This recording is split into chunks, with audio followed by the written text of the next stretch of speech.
உலகமெங்கும் உள்ள ஜீ தமிழ் நேயர்களுக்கு காலை வணக்கம். அன்பான நேயர்களே, இன்று நாம் பார்க்க போகும் மருத்துவம் மலச்சிக்கல் மற்றும் சிறுகுடல் பெருகுடலுக்கான நோய்க்கான மருத்துவம். அன்பான நேயர்களே, மலச்சிக்கல் என்பது மிக அதிகமாக பாதிக்கப்படக்கூடிய ஒரு நோயாகும். இந்த மலச்சிக்கல் ஒருவருக்கு வந்துவிட்டால் பல்வேறு வகையான நோய்கள் தானே வந்து குடிகொண்டுவிடும். ஏனென்றால் வயிறு பகுதி மிக சிறந்த உடலில் முக்கியமான ஒரு உடற்கூறாக இருக்கின்றது. அதற்காகத்தான் வயிற்றை எப்போதுமே நாம் சுத்தமாக வைத்திருக்க வேண்டும். எந்த ஒரு வைத்தியரிடம் சென்றாலும் முதலில் வயிற்று பகுதியைத்தான் அவர்கள் சோதனை செய்வார்கள். ஏனென்றால் வயிற்று பகுதியில் உள்ள பல்வேறு வகையான சுரப்பிகள், நிணநீர் சுரப்பிகள் மற்றும் குடற்பகுதிகள் கிருமிகள் தோன்றினாலோ அல்லது அங்கு இருக்கக்கூடிய பகுதிகளில் உடல் அழற்சி என்று சொல்லக்கூடிய குடல் அழற்சி தோன்றினால் நமக்கு மலச்சிக்கல் ஏற்படும். குறிப்பாக பல்வேறு வகையான உணவின் மூலமாக நமக்கு மலச்சிக்கல் ஏற்படுகின்றது.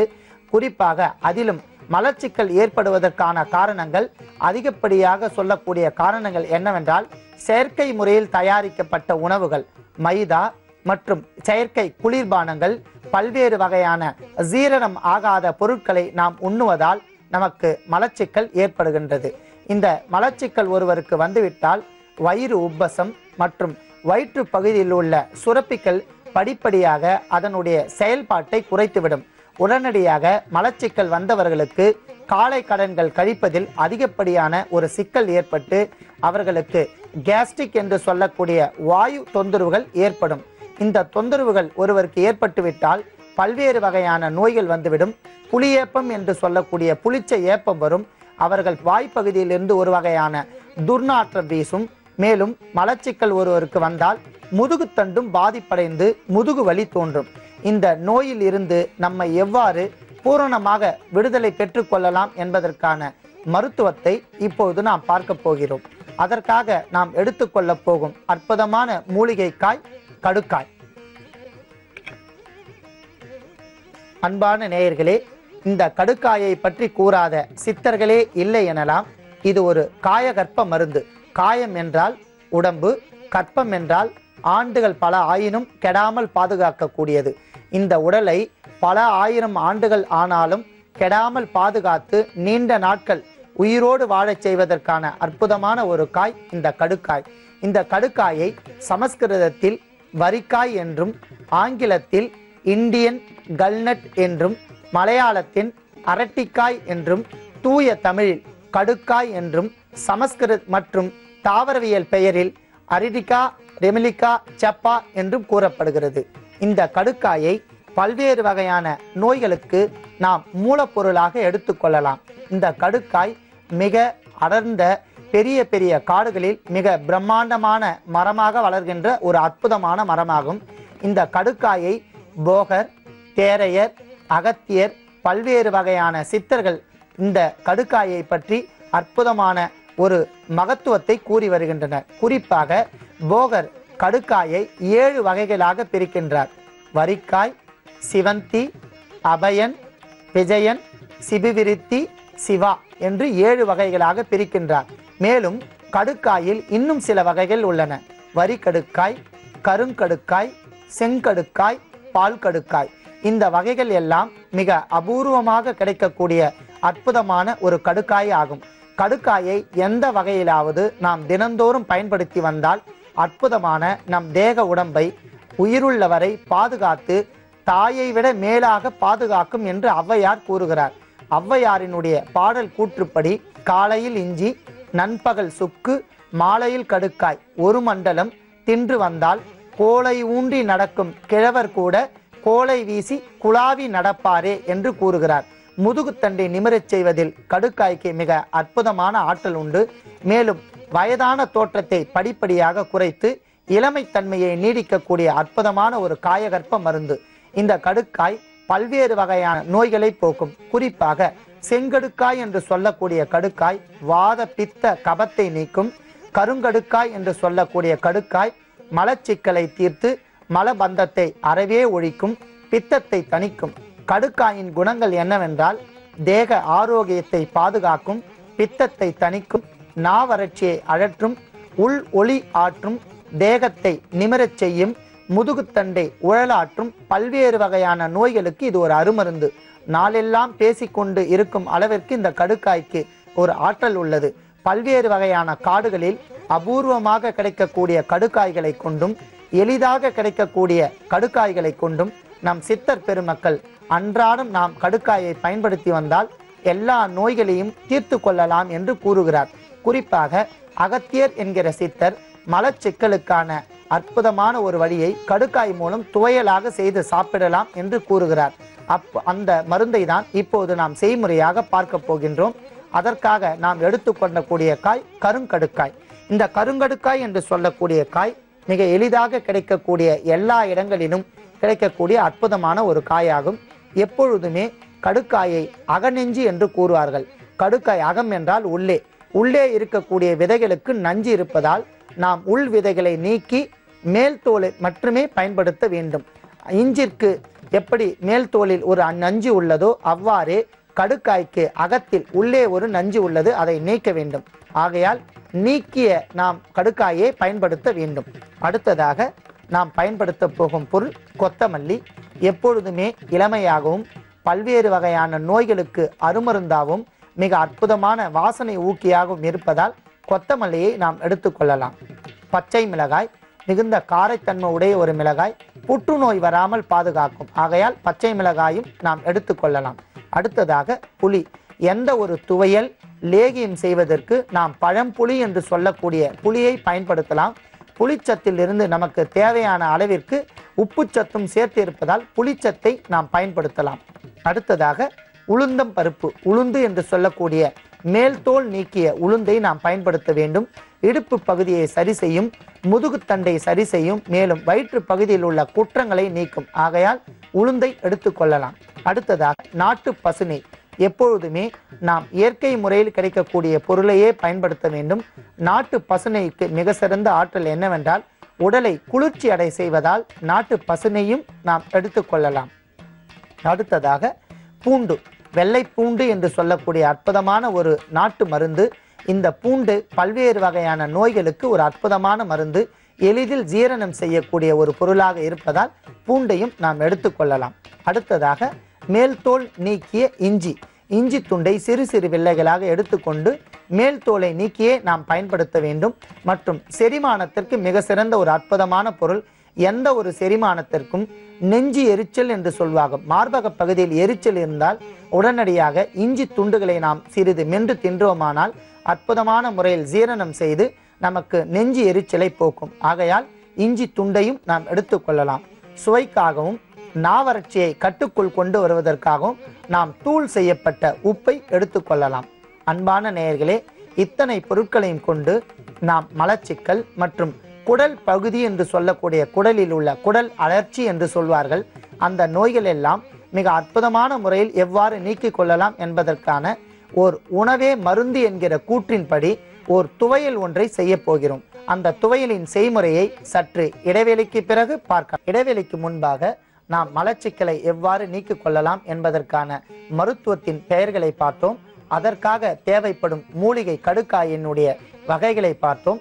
அந்த காயை கொண்டு நாம் ஒரு துவையல் எவ்வாறு செய்யலாம் என்பதற்கான செய்முறையை இப்போது பார்க்க போகிறோம். அதற்காக நாம் கடுக்காயினுடைய கொட்டைகளை நீக்கி சிறு சிறு அளவு விதை நீக்கிய கடுக்காய் துண்டுகளை நாம் இவ்வாறு எடுத்துக்கொள்ளலாம். அடுத்ததாக அந்த விதை நீக்கிய கடுக்காயினுடைய விதைகள் இது கடுக்காயினுடைய உள்ளே இருக்கக்கூடிய விதைகள். இதற்கு நஞ்சு இருப்பதால் இவற்றை நாம் ஒதுக்கிவிட வேண்டும். இந்த காயினுடைய விதைகளை நாம் எடுத்துவிட்ட பிறகுதான் கடுக்காயை பயன்படுத்த வேண்டும். அப்பொழுதுதான் பூரணமான மருத்துவம் நமக்கு கிடைக்கும். கடுக்காயினுடைய விதைகளை நீக்கிய கடுக்காயை எடுத்துக்கொண்டு நாம் வெள்ளை பூண்டை நன்றாக தோலுரித்து தேவைப்படும் அளவிற்கு எடுத்து வைத்துள்ளோம். அடுத்ததாக இஞ்சியும் நாம் எடுத்துள்ளோம். முதலில் நாம் வாணலில் பசுநெய்யை ஓர் 20 மில்லி விட்டு காய்ச்ச வேண்டும். அன்பான நேயர்களே, 20 மில்லி என்றால் நாம் பயன்படுத்தும் போது பெரிய தேக்கரண்டியில் 2 தேக்கரண்டி எடுத்துக்கொள்ளலாம்.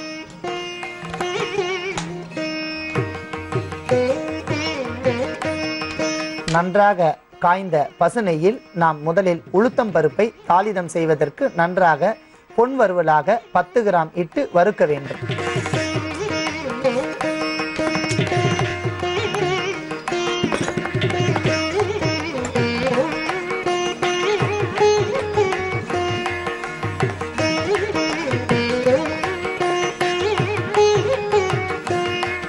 அடுத்ததாக நாம் கடுக்காய் விதை நீக்கிய கடுக்காய் துண்டுகளை ஒரு முழு தேக்கரண்டி அளவிற்கு சேர்த்து கொள்ளலாம்.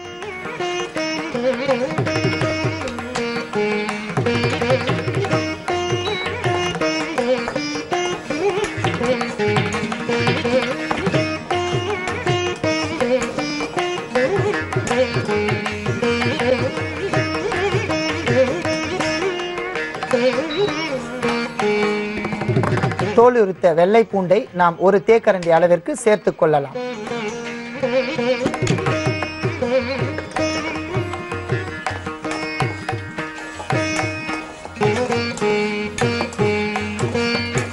அடுத்ததாக மேல் தோல் நீக்கிய இஞ்சி துண்டு சேர்க்கவும்.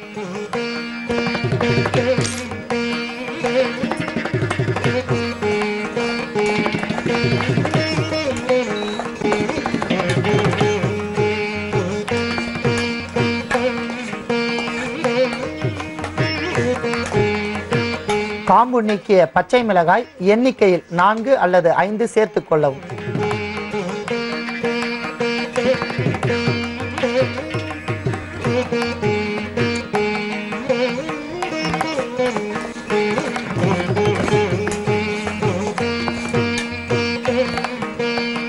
புளியை நாம் தேவையான அளவிற்கு சேர்க்கலாம்.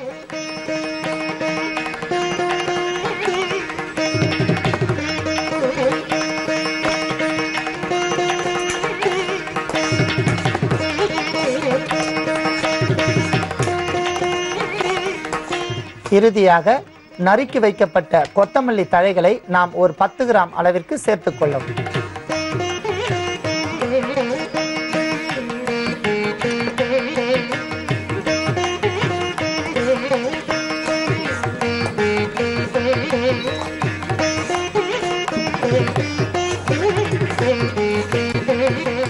அன்பான நேயர்களே, நாம் நாட்டு பசு நெய்யில் கொத்தமல்லி, கடுக்காய், உளுத்தம் பருப்பு போன்றவைகளை நாம் நன்றாக வறுத்து எடுத்துக்கொண்டு இப்போது அதை நன்றாக விழுது பதத்தில் அரைத்து எடுத்துக்கொள்ளவும்.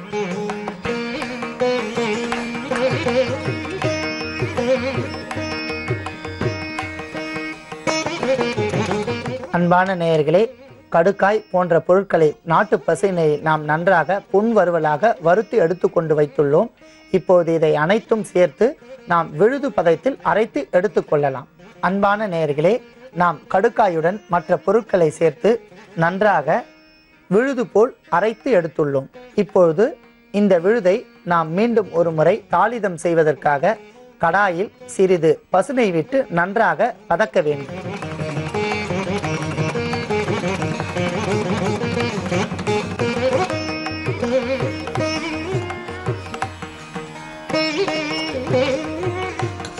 அன்பான நேயர்களே, இந்த டெர்மினல் சபுலா என்று சொல்லக்கூடிய தாவரவியல் பெயர் கொண்ட இந்த கடுக்காய் பல்வேறு வகையான நோய்களுக்கு ஒரு அற்புதமான மருந்தாகும்.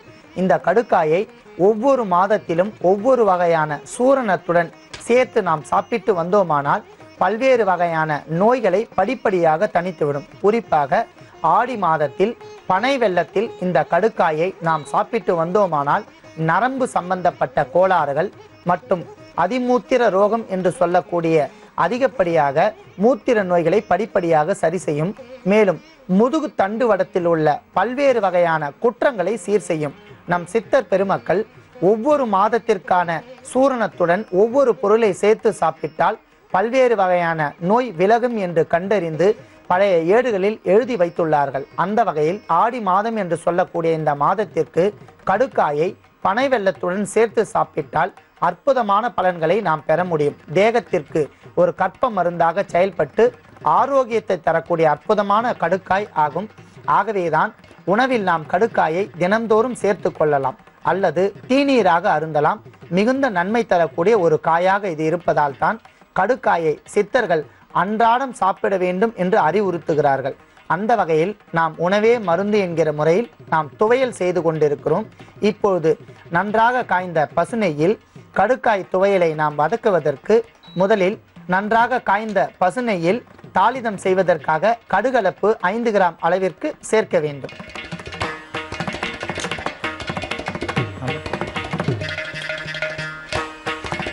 நன்றாக கடுகு பொரிந்து விட்டபடியால் அதனுடன் கறிவேப்பிலை சிறிது சேர்க்க வேண்டும்.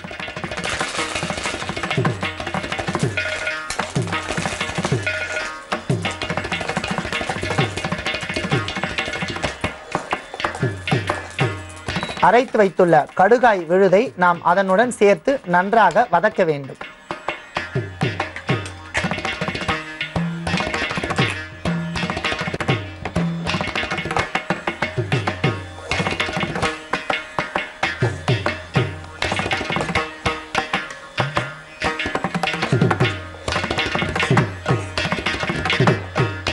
நன்றாக வதக்கிய கடுக்காய் மருத்துவ துவையலை நாம் இப்பொழுது எடுத்துக்கொள்ளலாம்.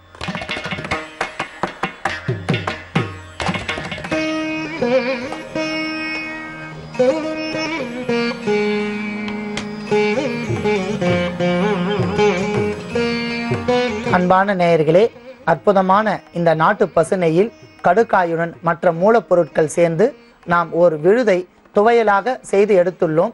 இந்த அற்புதமான இந்த மருத்துவ குணம் கொண்ட துவையல் 7 நாட்கள் வரை கெடாமல் இருக்கும். ஏனென்றால் பசுநெய் சேர்த்துள்ளோம்.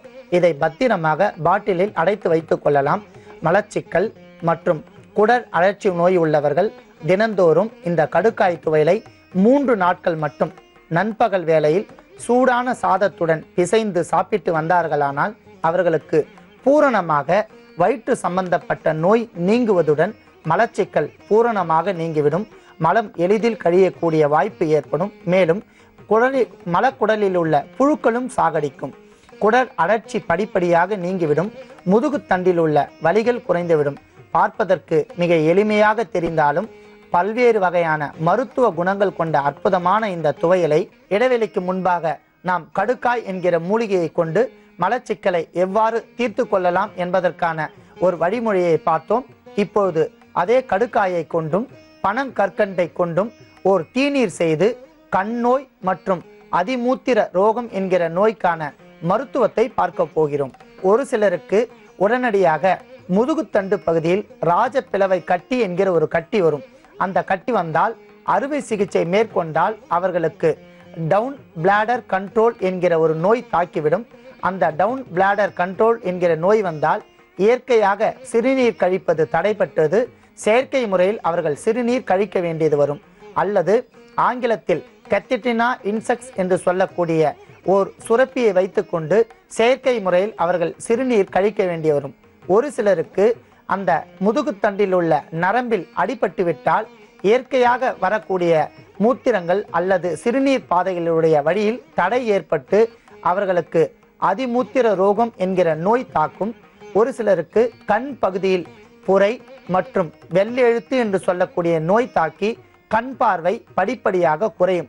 இந்த 2 நோய்க்கும் ஒரே மருந்தாக விளங்கக்கூடிய கடுக்காயை கொண்டு இப்போது நாம் தீநீர் ஒன்றை தயார் செய்ய போகின்றோம். அதற்காக 200 மில்லி தண்ணீரை நன்றாக காய்ச்ச வேண்டும்.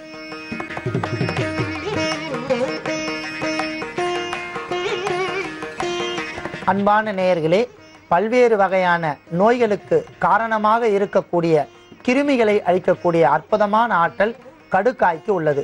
குறிப்பாக தொற்று நோய் கிருமிகள் வராமல் தடுக்கக்கூடிய அற்புதமான ஒரு காய் கடுக்காய்.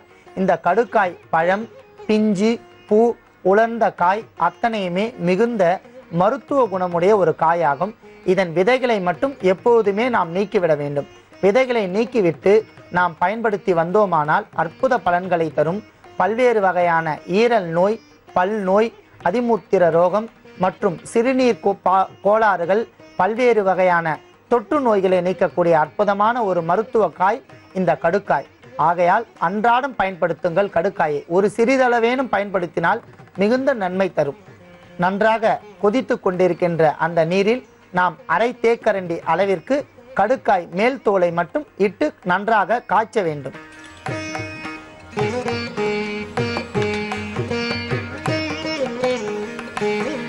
உடல் வெட்டை மற்றும் உடல் சூட்டை தணிக்கக்கூடிய பனங்கற்கண்டை நாம் அரை தேக்கரண்டி இதனுடன் சேர்க்க வேண்டும்.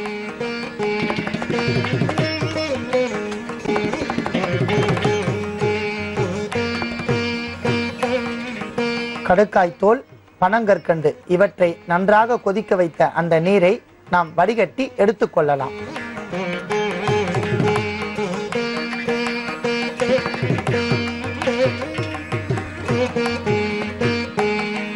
அன்பான நேயர்களே, அற்புதமான இந்த மருத்துவ குணம் கொண்ட தீநீரை அன்கண்ட்ரோல் யூரினரி இன்ஃபெக்ஷன் என்று சொல்லக்கூடிய கட்டுக்கடங்காமல் ஒரு சிலருக்கு சிறுநீர் வெளியேறி கொண்டே இருக்கும்.